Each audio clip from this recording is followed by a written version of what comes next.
Tengan muy buenos días, buenas tardes, buenas noches, independientemente de la hora en que vean esta presentación.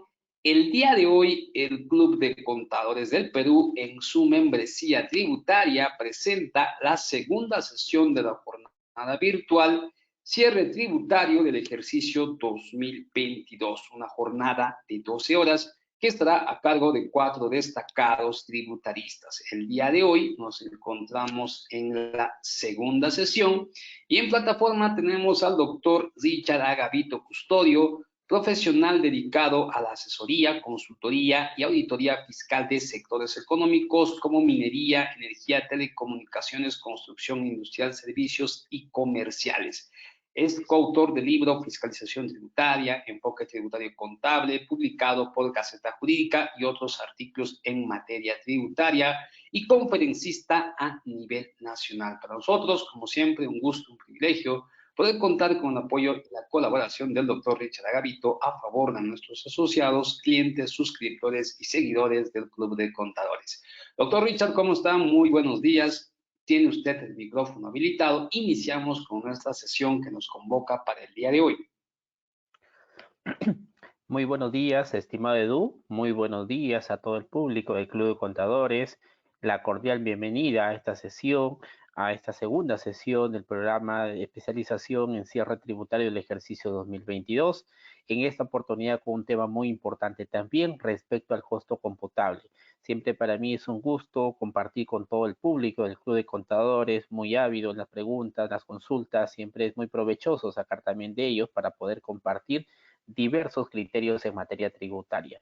Entonces, con el permiso respectivo, vamos a dar inicio a esta sesión respecto al costo computable y a la vez invitarles a todos los participantes que puedan realizar sus consultas, sus preguntas, pueden ir dejándolo ahí, como ya ustedes saben, el procedimiento a través del chat, para posteriormente ir avanzando y voy respondiendo algunas preguntas que puedan ir ustedes formulando.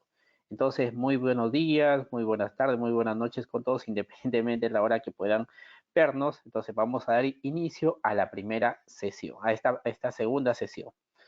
Bien, a ver, solamente creo que ya ahora sí se puede ver, estoy en la lámina número 2. No sé si por favor Edu me confirma si se aprecia. Sí, doctor, le vemos perfectamente. Buenos días. Perfecto, muy buenos días con todos. Bien, estimados amigos, entonces vamos al inicio de esta presente sesión respecto al un tema muy importante del costo computable. Bien, como ustedes pueden apreciar en la lámina, en la diapositiva, para hacer la determinación del impuesto a la renta, tenemos todos los elementos para poder realizarla, para poder determinarla. Y esta determinación del impuesto a la renta es muy oportuna para las empresas para efectivamente determinar cuánto efectivamente le corresponde pagar el impuesto a la renta, cuánto tal vez le corresponde tener un saldo a favor del impuesto a la renta que después pueda ser materia de evolución o materia de compensación según corresponda. Entonces, ese resultado final que arroje la empresa, independientemente del rubro económico, es muy importante tanto para la empresa, para sus diversos accionistas, para sus diferentes interesados de la empresa y también, como ustedes saben, para el Estado, para el fisco peruano, nuestra administración tributaria.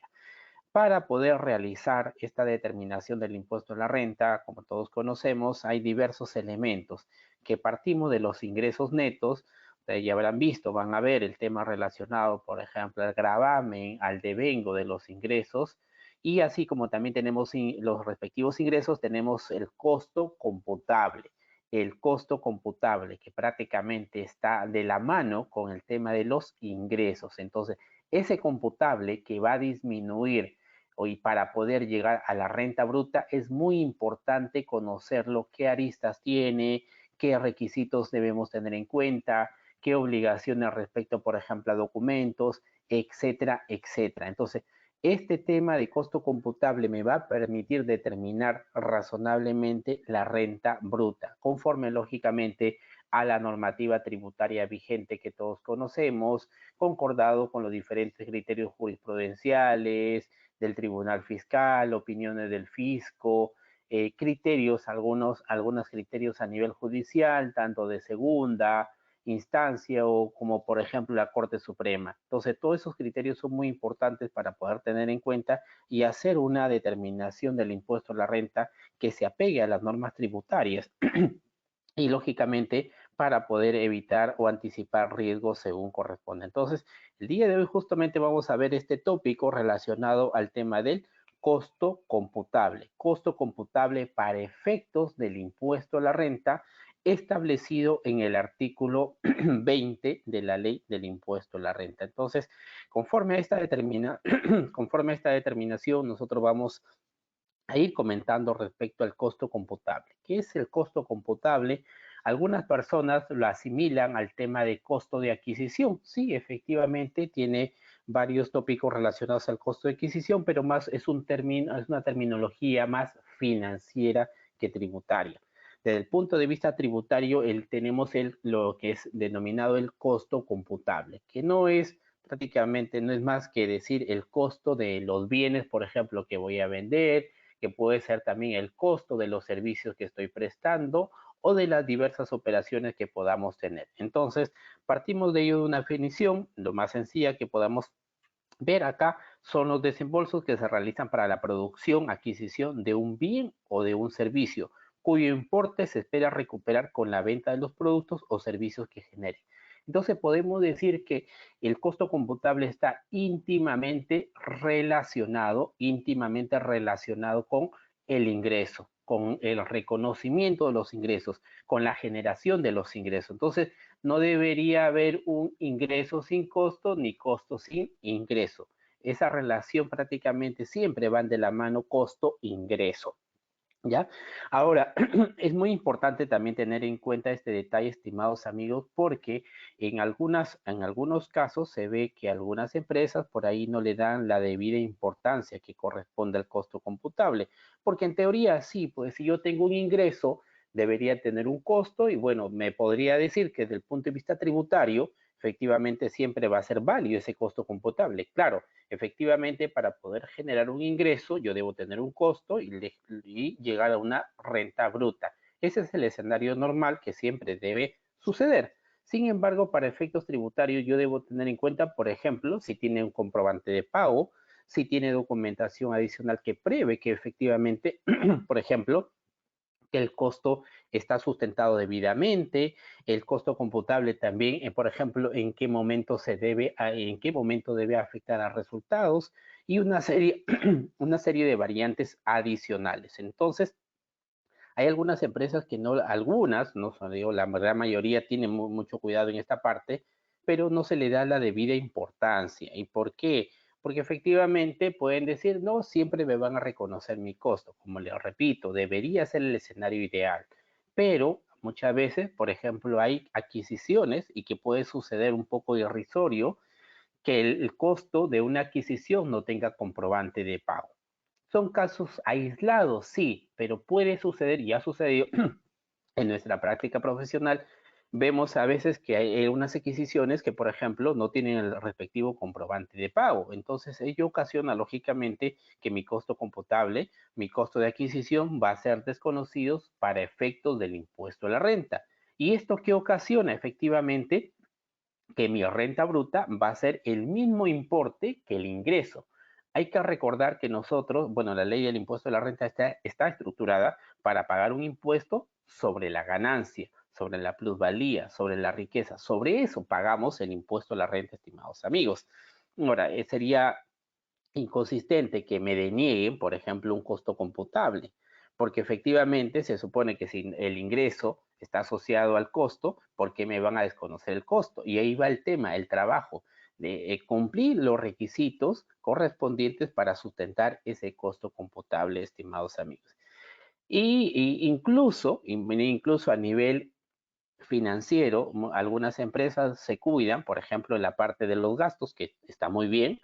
Verifico, por ejemplo, si mis gastos, por ejemplo, por intereses, mis gastos por desmedros, mis gastos, por ejemplo, por cuenta de cobranza dudosa, etcétera, etcétera. Nos cuidamos y eso es válido, es perfectamente válido, pero dejamos de lado el tema del costo. A nivel financiero, por ejemplo, los contadores que son, por ejemplo, a nivel de las cuentas de costo de ventas, muchas veces la administración tributaria verifica esa cuenta contable y, por ejemplo, me puedes traer una muestra de N operaciones y se ha dado con la sorpresa o en todo caso la confirmación que a veces algunas compañías no tienen los documentos que correspondan y termina siendo desconocido el costo. Sí, señores, el costo. ¿Por qué? Algunos solamente nos cuidamos del gasto, pero el costo lo dejamos de lado. Y eso, lógicamente, cobra relevancia cuando en los procedimientos de fiscalización, cuando en los resultados vemos, por ejemplo, que el costo termina siendo desconocido. Desconocido, señores. Y algún empresario nos podrá decir, pero ¿por qué me están desconociendo el costo? Si esto está íntimamente relacionado con el ingreso. Lógicamente les daría la razón, pero ahí va por el tema, señores, del tema administrativo, de su área contable, de su área tributaria o el área que corresponda, de ser diligentes en la documentación y en el cumplimiento de los demás requisitos para que ese costo sea aceptado para fines del impuesto a la renta. Y específicamente el artículo 20 de la ley del impuesto a la renta me dice, la renta bruta estará dada por la diferencia existente entre el ingreso neto total proveniente de dichas operaciones y el costo computable de los bienes enajenados, siempre que dicho costo se encuentre debidamente sustentado en comprobantes de pago. Y a veces, por ejemplo, aquí no le habrá pasado a ustedes, tal vez, o en algún momento a ustedes les han consultado, estimados amigos, hay muchos consultores en el público acá del Club de Contadores, les habrá pasado que, por ejemplo, no sé, me están rematando bienes, por ejemplo. Yo quiero aprovechar una compra de ciertos bienes porque su precio está muy bueno para la compra.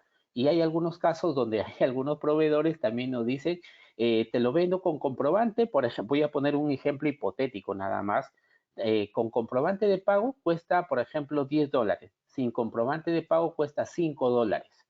Y hay algunas personas que dicen, yo compro, lógicamente, si yo voy a tener que pagar 10 y tú me das el comprobante de pago. Pero efectivamente, si tú no quieres comprobante de pago, te lo vendo a 5. Y algunos casos terminan comprando ese bien, por ejemplo, en 5, pero sin comprobante de pago.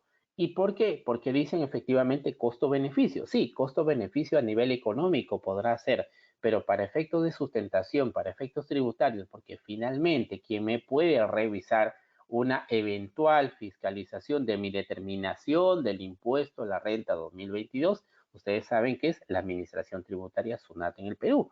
Entonces, si yo por economizar, por rentabilizar, compré un bien a 5 en vez de 10 que sí me otorgaban el comprobante de pago, sí, tal vez económicamente puede ser cuando yo lo venda, voy a emitir mi comprobante de pago y voy a decir, por ejemplo, vendí a 15, 15 menos 5, tuve una ganancia entre comillas de 10. 15 menos 5, 10. Sí, efectivamente, 5 menos 10. Pero recuerden que para efectos del impuesto a la renta, yo pago el impuesto a la renta sobre la renta. En teoría, por ejemplo, sería 15 menos 5, sería 10. Pero yo me pregunto, ¿los 5 tienen comprobante de pago? La respuesta es no. Y terminaré pagando no sobre los 10, terminaré pagando el impuesto a la renta sobre los 15. Y más aún todavía, por ejemplo, hay algunas empresas que dicen, como le he comprado sin comprobante de pago, entonces también yo lo vendo sin comprobante de pago. Pero hay que preguntarnos, entonces, ¿quiénes son los clientes que te compran sin comprobante de pago? Se entiende que hay muchas empresas, muchos clientes, todos por lo general te van a exigir tu comprobante de pago, pero pueden haber situaciones especiales, hay casos aislados donde te piden que les vendas, pero que les vendas sin comprobante de pago. ¿Y por qué? Porque pueden ser algunas personas, algunos negocios que también son informales. Entonces, todo esto se crea la informalidad, señores.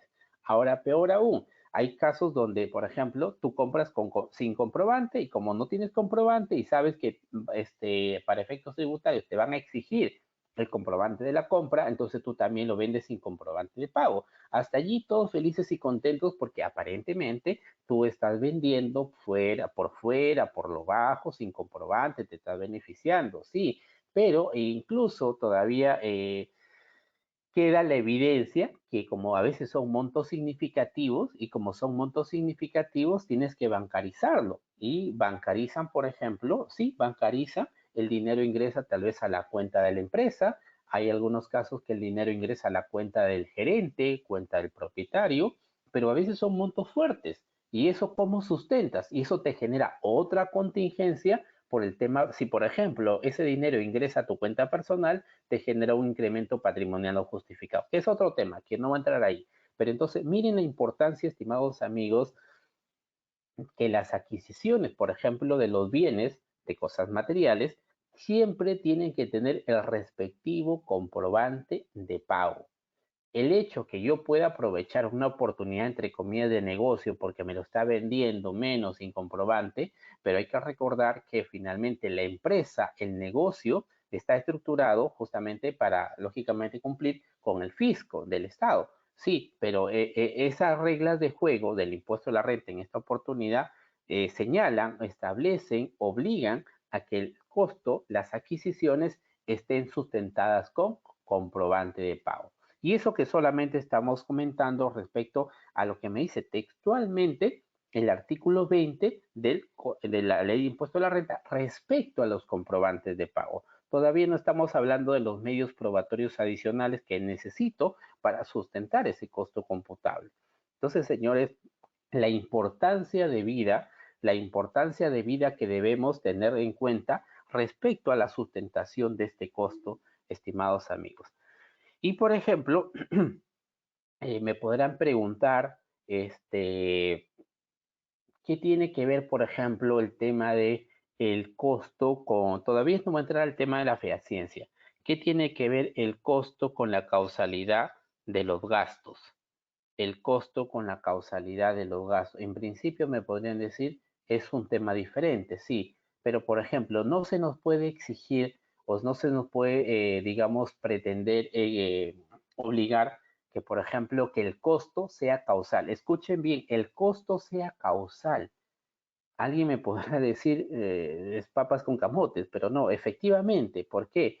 La causalidad se refiere, ojo, la causalidad se refiere a los gastos.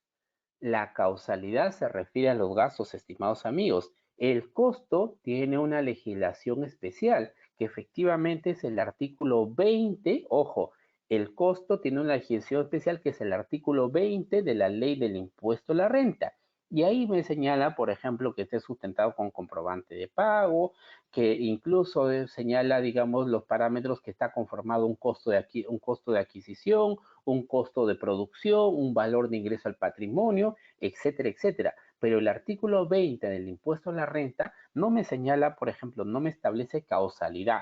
La causalidad en sí, señores, está regulada en el artículo 37, que todos lo sabemos, sí, pero ese artículo 37 está orientada, ojo, estimados amigos, para los gastos. Los gastos. En esta oportunidad estamos comentando en esta presente sesión respecto al costo computable. Entonces debemos separar las cosas. La causalidad de los gastos se mira aparte, justamente ya que van a ver ustedes también, pero es el artículo 37. Aquí estamos viendo el artículo 20, la ley del impuesto a la renta. Aquí no hablamos de la causalidad del costo. No es legal hablar efectivamente bajo esa terminología. Dicho esto, entonces también debemos tener en cuenta, por ejemplo, el costo. Si estamos hablando del costo, habíamos dicho que está íntimamente relacionado, por ejemplo, con los ingresos. Y si hablamos de costo de bienes, este costo estará devengándose justamente cuando se enajenen estos bienes.